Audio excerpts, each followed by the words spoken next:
Why is Muay Thai the best? Why is it better than? And I'm gonna be honest to all you people that love karate and taekwondo. There's nothing wrong with it. No. There's nothing wrong with it. I think the first martial art I tried was karate, but like for a year, but didn't really do well with that. But why do you think that Muay Thai is the best stand-up game? I mean,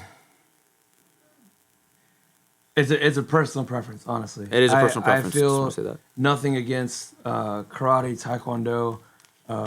You know, depending on what your usage is for each, they have their pros and their cons, if you will. Muay Thai is just pure grit, man. It's there's no retreat. You move forward and you smash like that. That's You it. smash. That's it. You have to go. There's when you're in the ring, there's nowhere else to go. The same as boxing. When you're in the ring, you can only move back so far. At some point, you have to move forward again. And having all the weapons of Muay Thai, give you an advantage. And just I think that's partly what attracted me to it too. And I didn't know this at the time, but just like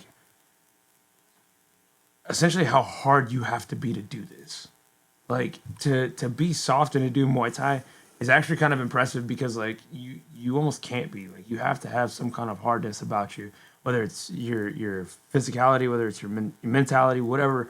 Essentially, for most people, it's both. You essentially learn to grow one or the other, the one that you don't have. But the abuse that you take on your physical body is insane, to be honest. Yeah. And then having to build the mentality to be able to take that as well.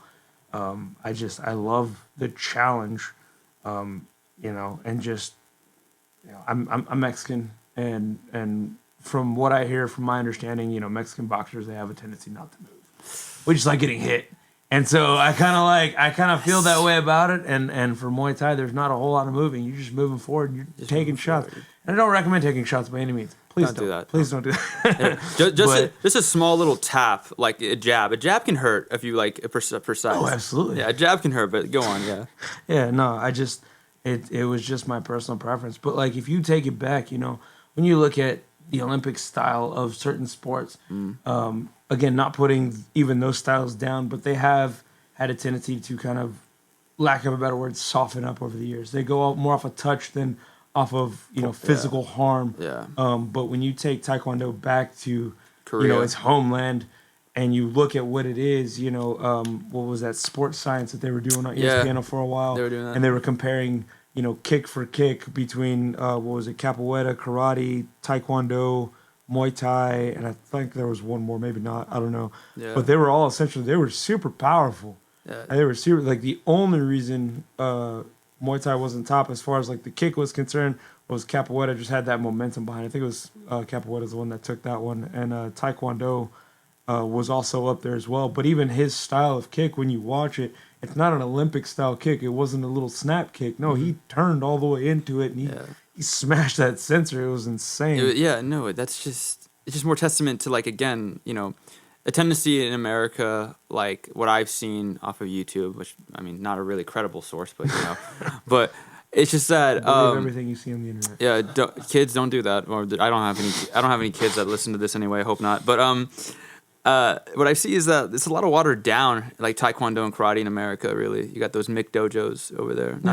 I don't know any personally, but I can see what you mean because I saw like I remember like one time I trained and then I went home and I said I wonder what Baba was talking about with the Koreans and how they actually kick in Taekwondo. Bro, it's pretty insane. They kick insane. They like, kick. Muay Thais are credited for these dudes that they kick and break baseball bats in half or whatever the case is. The Taekwondo guys do it too. Yeah, they can. I mean, it's really just a matter of what are you using the sport for. Yeah. Some of the Taekwondo stuff is super flashy and it's only meant to break boards and do triple backflips while breaking 4 boards on the way down. That's still impressive. Yeah, it's I still don't know how skillful. you do that. I can't do that. I cannot do that. I don't know if I don't even want to break a board. Like that's just weird like, to me. But it's like hey, boards don't hit back. Bruce Lee, man. You're not wrong. You're not wrong. But I love it because it. I feel like it fits my personality, and some people may not agree with that. But for my personal standpoint, for myself, that's how I feel about it. Yeah, so I have to also go back to what you said too, like boxing and because like okay, I've loved boxing. Like I love watching boxing. I'm still one of those guys that like I still love like used to watch the old fights with the De La Hoya, Cesar Chavez, just the Titans. You know what I mean? I love watching that, and you know I see what you mean because like in the square, like Muay Thai or boxing, that's what I love about it too. You got or even hell just regular fighting in a cage. Got to keep moving forward, man. You can just, it translates to life. It translates to everything. You got to get up and just like, you know, go to work. Time to go to work because like once you, yeah, I haven't felt a real kick to the head or a kick to the ribs, but like I'm sure I think you can attest to this too. When that kick hits, it's like, all right, Time to go. Time to go. If your lights are still on, you better go because they're about to get turned off. They were turned off, son. So Do y'all think that, or do you feel like Muay Thai is like